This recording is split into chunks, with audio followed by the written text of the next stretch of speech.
So today I'm going to be building a house that looks a lot like a hive. There's about 30 minutes of audio slash video here that I just cut because I was trying to figure out how I wanted the outside of the house to end up looking, and I tried an octagon, I tried a hexagon, I tried all the gons, and none of them looked anything like what I wanted them to look like.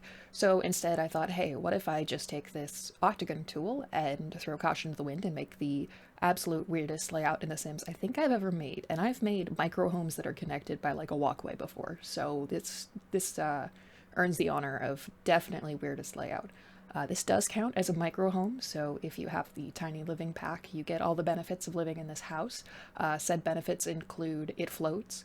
It has columns that I replace, I think, 3 times in this video. I've counted a couple times, I replaced them 3 times, and I completely forget to put them back, which, you know, nobody's perfect. You can only do so much. One of the reasons why I have to keep putting them back is because every time I do anything to the shell, these columns vanish. So like the good dedicated Sims player I am, I keep putting them back. They do not end up on the final build. So if you check out the final build, which is in my gallery, which is BrownCoatAspen, all one word. Yes, that is a Firefly reference. No, I didn't pick the name. You can see that the columns just don't exist here. So columns are one of my biggest enemies in The Sims. For some reason, they never line up with the ones underneath them. They're always at a weird angle, and you can't turn them without them going on the inside of the walls, which I think is a sin and should be fixed. I'm looking at you, Sims devs. Now, I'm happy that they made them, they go up all the way. You can adjust the heights. It's just the fact that you can't adjust them past certain floor heights is just annoying. I guess they did it so that you don't have like random stick-ups of columns into your floor if you're not paying attention, but instead, it means that I lose track of my columns and they're all rotated the wrong way, and I have to just kind of ignore it, which I'm very bad at doing because I like my Sims builds to turn out a certain way. So partway through, I decided that the back of this building would be better as the front because it has a 2 wide doorway and not the 1 wide that was kind of crowding. So I flipped that thing around and look, I have to put the columns back yet again. This is a lesson to all of you: just either leave the columns off or leave the columns to the end, because no matter what you do, you're going to end up putting them back every time you change anything. Adding siding to the staircase, like a railing, yep, gonna have to add back those. Decide that you want to replace a wall or add windows, guess what? The columns are gone. They look cute, and I love these columns from the outdoor recreation pack or whatever it is, the outdoor retreat. Is that what? Regardless of the nifty knitting, speaking of pack names, I always forget. Whatever the movie pack name is has the best doors, and no one can convince me otherwise. It has some good furniture, but those doors with the painting on it are the best feature of this entire thing. They're great. They look amazing, and they have great colors on them. So if you're looking for a door for your kind of cottagecore-ish build, this is the door for you. So I spend the next, I'm going to be honest, a little bit of time looking for windows. Plenty of windows. I decide on these windows, thankfully. I was going to make them longer. I was going to do that trick that I definitely stole from Miss Griffey, where you layer windows on top of each other, but I decided that the wall's height being what it is, it just wouldn't work out. Now, this is going to be a fun trick for anybody who's ever messed with roofs before, because roofs in The Sims clip through everything, and you can't bring the columns down very far. These roofs are going to be copied, and then I'm going to layer another one under them so I can use the glass on top of the roof, because messing around with this without putting the glass on first is a pain in the butt. You want to be able to see what you're actually working with without really worrying about if you're going to have them clip through each other, etc. It takes a little bit of fiddling to get them the right height, so don't feel weird if you also struggle with roofs. Roofs take me so long. Funny thing is, I get rid of these tall columns because they stick through the roof and they bug me, and I still forget to put back the other columns after I'm done everything, which I should have made a checklist for myself to make sure I had them, but I was having fun building and I didn't pay attention to the fact that they vanished. As you can see, it makes a nice little kind of edge to all of them, but trying to do it while the roofs are on top means you might lose one or the other, which is just annoying because you can't easily toggle. Like, it would be great if I could use like the spacebar or something to toggle between different roofs or items in The Sims, but kind of like how you can with individual Sims themselves. But here's the thing. I will never remember a shortcut in my life. I will never use a shortcut in my life. I will do it the long way every time, and it will be my fault. So maybe I shouldn't ask them to make more shortcuts. It'll just end up bad in the long run.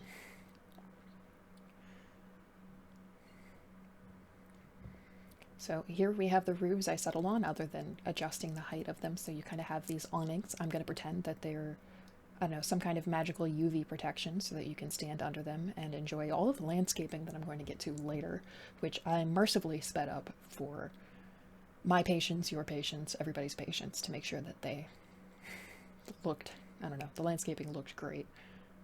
I put a lot of landscaping into this, so be prepared for probably more items than the average Sims build can stand. Also, as you noticed, I did this individually to try to save those stupid columns, and I ended up losing them anyway. This is the legacy of the build of columns that just didn't end up coming to fruition. I wanted to put window boxes on these, but because of the weird layout that I did to myself, none of the window boxes really matched the way that I wanted to, but I still wanted some greenery, so I ended up using, you'll see in a minute, some of that wisteria from the cottage living pack. I decided to first line the edges, so it kind of seemed like there was moisture getting trapped under the edge of that roof, and then went around the entire building and added them in. This was the start of my greenery obsession, which culminated in a lot of landscaping. More landscaping than I think the average Sims build should probably have or pay money for. I didn't use debug landscaping this time because, unfortunately, my organized debug was having some issues. I can't talk enough about that add-on. It makes your life so much easier, but because of the latest Infants update, it was not behaving, so I ended up having to uninstall it and reinstall it, and it just hasn't been as helpful as I wanted it to. One item I can't live without are these little trellises from the high school pack. They are amazing and adorable. They can function as ladders, which is great if you want to have a natural way to get to a second story. And because they look so cute, they ended up being the only thing on the bottom of this build, because again, those columns are going to go bye-bye about the time that I start decorating the interior, and I never come back and fix them because I was so done with them at the end of it, I just forgot they existed. As you can see, they kind of clip through the stairs here, and while that wouldn't stop your Sims, it was pretty annoying for me, so I decided against keeping them in and instead decided to put a nice little bit of ivy from the Get Together pack underneath the stairs. Made sure the colors matched somewhat. I mean, they're all different shades of green. The greens and the wood tones never match in The Sims, but you know, you can try. You do your best. I also added these cute little points on top after I decided that the Willy Wonka smokestack was a no, to kind of help with the flatness of the roof, and then I decided that it looked kind of like I had 4 different lightning poles and got rid of them. The flat top roof was fine. I wanted to do some kind of edging up here, and I decided against it because it just would clip way too bad, and I am going to eventually make myself a spreadsheet of all of the different stone paths that are used from different packs that kind of line up with lots. At the moment I just gave up and decided to use terrain paint, but at some point I will match the given swatches to their lots so that I can actually make a seamless transition there, because it bugs me when they don't match. Oh look, the columns are going back for the 3rd or 4th time, and they're going to vanish the minute I start building walls on the inside of this.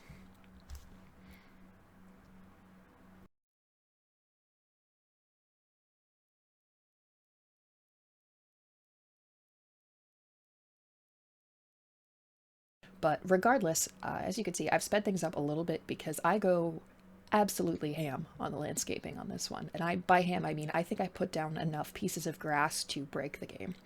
Most of my landscaping comes into play with a lot of trees and a lot of overgrowth, because the concept of a fully mowed lawn in an area that has magic, I know they probably have some kind of spell or something to whisk away the grass, but I think that these lovely magical people are much more into nature and understand that you need biodiversity in order to support the bees and a lot of wildlife. So with that in mind, I put down probably 90 pieces of grass. I did not sit here and count.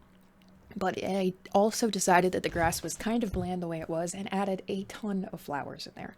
So the Sims bees, which do exist, I should put a beehive down, but we'll be very happy to know that they will get plenty of food and have plenty of biodiversity on this lot.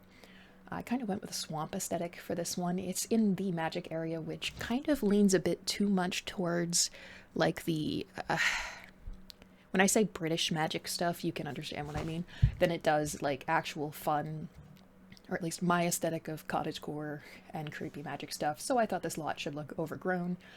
It should have a nice cauldron out back because those cauldrons are so big they will never fit inside the house, and have plenty of lovely flowers. I think I used every color of flower I could, and I made a tiny pond in the back. Despite my best attempts at searching debug, I was unable to find any frog spawns for this pond, so I'm gonna have to make do with what I had, but I thought it'd be cute if there was like a little log and plenty of greenery, lily pads, and of course this little frog floated all the way up to the top. As you can see, I'm searching the spawns to see if the frog exists, and I just couldn't find it, so I ended up adding some tadpoles and some fireflies that show up at night, which is quite cute. I also add a couple more greenery items and some lights so that this lot looks absolutely amazing at night. It took me a little bit to figure out what kind of lights that I wanted to use, but the standing ones from, I can't remember what pack it's from, but the standing outdoor lights, also from the outdoor exploration, look amazing. So well worth it.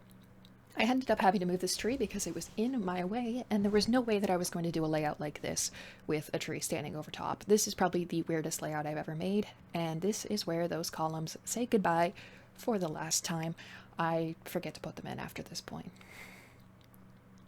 So as you can see, I was regretting my choice almost instantly. It's a cute build. It's adorable. I love the layout on the outside. And the second I got to the inside, I realized that I was going to actually have to build things inside this and fit things within Sims restrictions.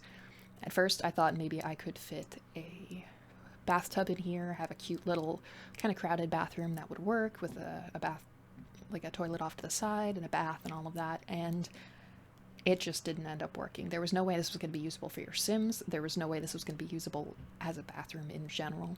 So I ended up adding a shower. I love this shower from the Island Living pack, and I spent some time trying to box this off correctly.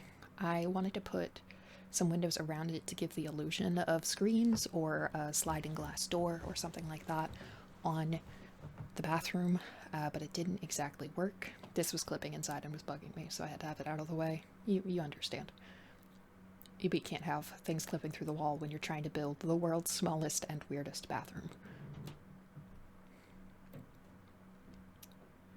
But yeah, I completely forget at this point that Sims need to use this build, and I'm more worried about trying to fit everything in. Thankfully, one of my friends was hanging out with me while I was building this and pointed out that Sims cannot actually use the shower like this, so I promise I do fix it in a couple minutes here.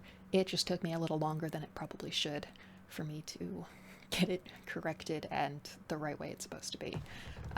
I always have to add toilet paper to my Sims build, and while I love this trash can, I don't understand why every trash can in The Sims is so big. Like, do they not have tiny bathroom trash cans in the world of The Sims? Has that just never occurred to them? We have smaller objects that are usable, so I just don't understand why they kind of exist like this. I don't know.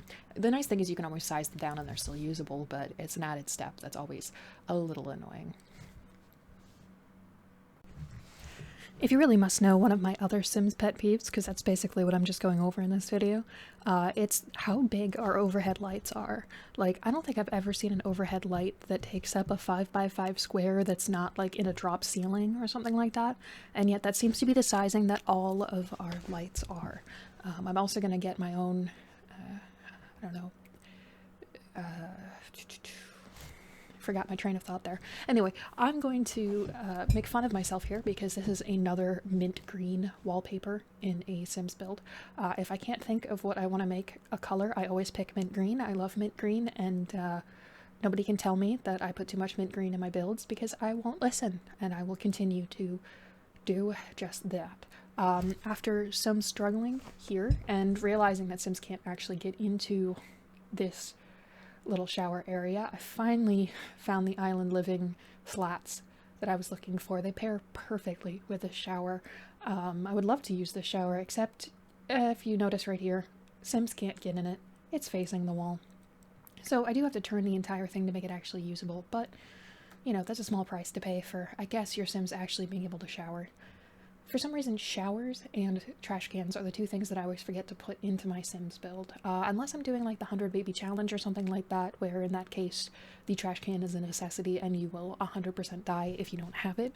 I always am like, oh yeah, why would I need anything else in the bathroom? I've got toilet paper rolls, I've got towels, I've got a toilet, and I've got a sink, and I've even got a mirror so they can work on charisma. And then later they're like, hey, man, we kind of want to take a shower. And I'm like, take a what now?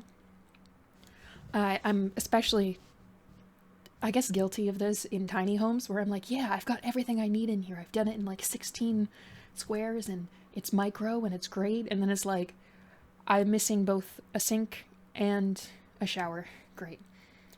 So this is where the actual struggle of this build comes into play, which is trying to fit everything else in here. I started with the bathroom because I knew if I didn't, I would not have room for everything I wanted to put in a bathroom. And then this hesitation you see in me, even if it's sped up, that was about 15 minutes of me realizing I have to fit a bed in here, and there's no smaller Sims bed sizes. Your smallest is a 1x3 for an adult Sim, which means that you have to leave at least a 2x3 or like 6 squares for your Sim to use that bed, and that's being generous because they need enough room to kind of walk up to it. I've decided to ignore the fact that I need a bed at the moment because I remembered that I can actually use these octagonal couches. I love these things. I try to use them in other builds, usually by putting them in the corner of a room and then putting like a lamp behind them, but they never fit perfectly and they just kind of look funny. And honestly, if I was going to make this as my kind of dream layout for a Sims home, every corner in this entire place would have a couch, there'd be no bed, there'd be no bathroom, there'd be no kitchen, it would just be these octagonal couches so that I can say I finally used them. So after some playing around, I thought, hey, I'll put the kitchen over in this corner.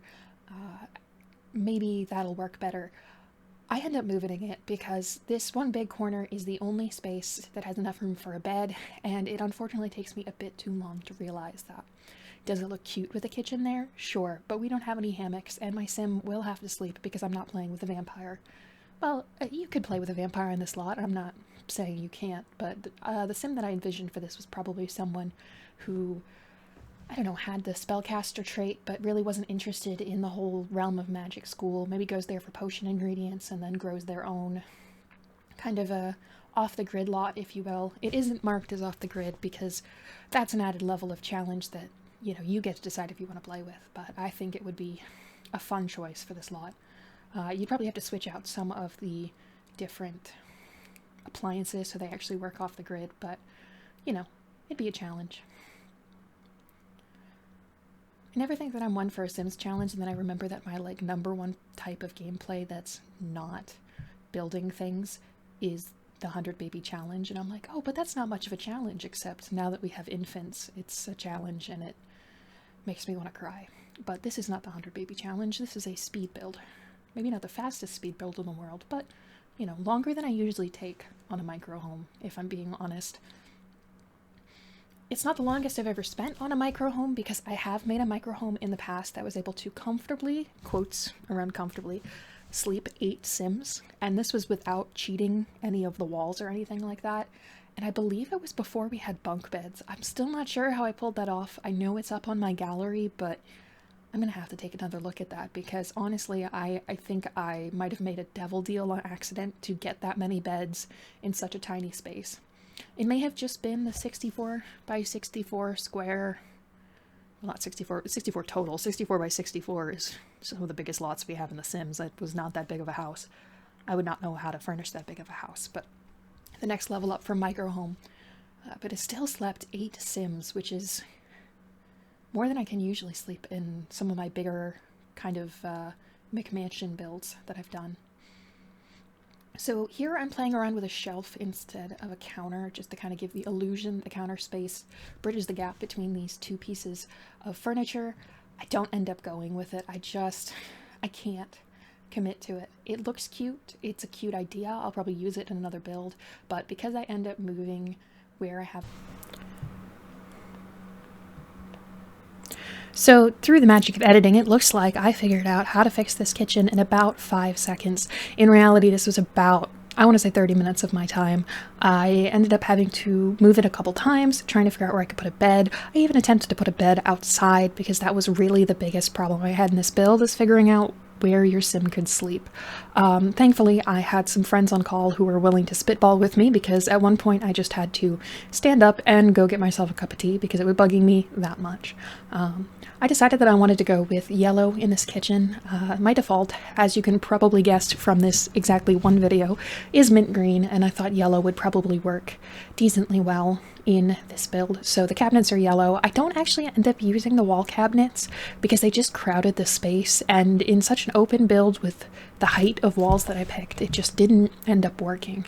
I do end up being able to use that shelf that I wanted to use as a fake counter as actual open shelving space, which turned out pretty cute. And of course I got to use my absolute favorite tile in the game, which is this one from the Salvador exploration thing. Ta-da! We have victory! A bed fits in this room. Yes, I did try putting yet another one of those couches in here. I like them quite a lot, and I want to use them in every build I have, but I didn't end up using them. This bedroom tends to lean into the kind of Tumblr witch aesthetic, which is a cute aesthetic, I must admit. It's not one that I can personally pull off most of the time, but I do appreciate it when I see it done well, so that's kind of what I went with here. And this bed that we got from the high school pack is absolutely adorable. It has some amazing bed sheets that I actually wish I owned in real life. Maybe I'll try to make a set for myself if I find the right fabric patterns, but that's a project for another day. So because this is a tiny house, you need a bit more storage, which is why I use these shelves from, I think it's the designer pack. Yeah, it's from the home design pack. I love the fact that we can actually hang up stuff in closets now. In the past, your closets really just took up, like, what is it? The smallest one is a 2x1 square in your wall. That's always really weird and only works when you're working on map layouts, you know, from actual building plans. This is... it just saves space. So this is, I think, the only build that I've found that this octagonal table makes immediate sense because of the weird corner there. I love that table. It comes in such fun colors, and the mirrored surface is really fun. My only complaint is you can't size it up or down because it's a mirror. It works similarly to the other mirrors where it's kind of a set point in a Sims game, but at the size that it's at, it's adorable, and I also want it in real life. I've seen a couple tables like it, but none of them bright purple, so maybe I just take out some spray paint and do it myself. Also, this bedspread would 100% own, probably for a bigger bed, because I have 3 cats, and you cannot fit 3 cats on a double bed. There is absolutely no way. Well, 3 cats can fit on a double bed, but you're not fitting in there. So we thought about adding more shelving space, decided against it. The walls are already pretty full as it is. So instead I decided to cover a myriad of Sims with plenty of plants in this build. If you have a corner you don't know what to do, add a plant. If you have a Sim that you don't like, turn them into a plant. If you have a spot on your lot that you don't want to think about, cover it with plants. Plants are the solution to everything, and we should know this from Bob Ross. I'm gonna be honest, I spent so much time adding plants in The Sims that I did actually buy that greenery plant stuff kit. It was worth the $5 because I think I used those build items on every single lot that I've built since getting it, like hanging plants from the ceiling that aren't those knitted plant hangers from Nifty Knitting, and plenty of like standing plants with cool designs. I mean, you can't miss out on those. I end up giving a lot of cute items in here. I love this little makeup thing from the high school living kit. Eventually, I'll probably splurge and get the clutter pack because cluttering up a build is my favorite part of some of these builds, especially for like generation challenges or challenges where you're actually going to play with the Sims. Like adding items that match their personality is so fun, and it makes a build, like, it's the real difference between pulling something from the gallery, which can be fantastic, and having custom touches for your generations. And of course, I can't leave a room alone without adding a rug. I have carpeted floors in real life and I absolutely hate them, so I don't understand why I need a rug in every build, but it really brings it together and keeps the floor from looking, I don't know, empty. My biggest complaint about the rugs in The Sims is there's no way to tell how big a rug is except for taking them all out and playing with them. Like, some of these, like that one that you saw me play with that I think was for like toddler stuff, you expect that to be one of those small area rugs, and it's like the size of an entire room. The same thing happens when I try to put crystals from Debug on the wall. It's actually like one of those massive crystals that comes from the magic area where you can see it growing through the ground, and it scares the living daylights out of me. I'm pretty sure that I actually yelped when I was streaming this to a couple of my friends, and they did laugh at me, understandably so. I have kind of over-the-top reactions when I get startled by things in a video game, which is why I'm not exactly a shooter kind of person. But yeah, I end up using this trash can again. It can be at its normal size here. I don't mind how big it is in the kitchen, but in the bathroom, man, we just need smaller trash cans. You know how Simsy petitioned for cow plant naming, which I'm very happy about? I'm going to petition for micro trash cans. Can we just get like a micro trash can kit so that they fit better on the lot and I don't have to use up precious space in my micro homes figuring out where to throw stuff out? But I really liked the open shelving here. Open shelving in real life is hit or miss, especially for me who owns cats. Yes, there's the crystal jump scare. But I like having open shelving in like tiny homes because it opens up the space. It makes it feel like there's more room to work with when in reality you're in such a limited palette. So I have organized debug and the expanded menu, and if you don't have these mods by Twisted Mexi, you are missing out, especially if you build. Like, the normal menu size is fine if you're just playing the game, but if you ever try to go through debug or find an item in the cheats section, oh my god, being able to expand your catalog changes everything. It makes it so much easier to find what you're looking for, and it takes away the headache of scrolling past things because you have like, what, 6 rows, 5 rows, something like that to work with. So if you ever find yourself getting really, really annoyed at trying to find items in debug or just in general, the expanded catalog is free to get, an amazing mod, almost as important to my gameplay as Deaderpool's MC Command Center. Those are really the only 2 mods that I used. I tried using tools, or the tool mod, whatever that is, for a while there, but because you have to do a lot of it in live mode or live mode, I just never end up using it as much as I could.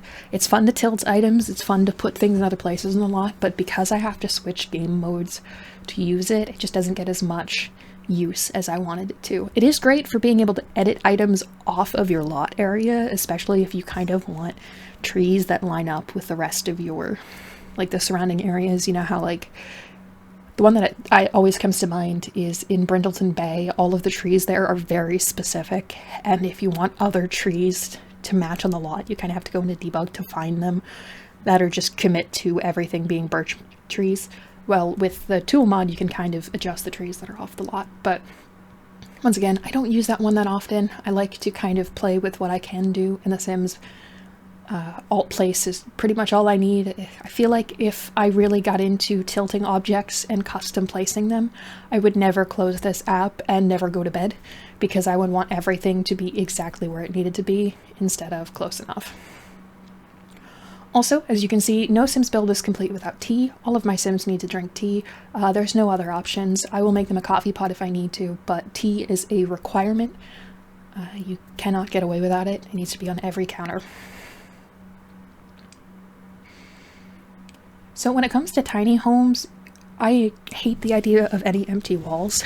I have to place things. If I do not have things on the walls, I feel like I am betraying the space that I have to work with. It doesn't look cluttered enough. I'm not a maximalist in that I'm not a zebra print kind of person, but I'm a maximalist in if there is a space on a wall, there needs to be a poster, a mirror, plants in this case, anything to take up the space. If you're not using all of your wall space in The Sims, what are you even doing with your life? The answer is probably having less game lag than I have, and it's probably better for you that way. So I end up adding, I believe, a mirror to one of these walls because I already had a broom. You need a broom to clean things up. So that's what ends up being in this corner. It really opens up the space, so I'm quite happy about that. And here's the final result.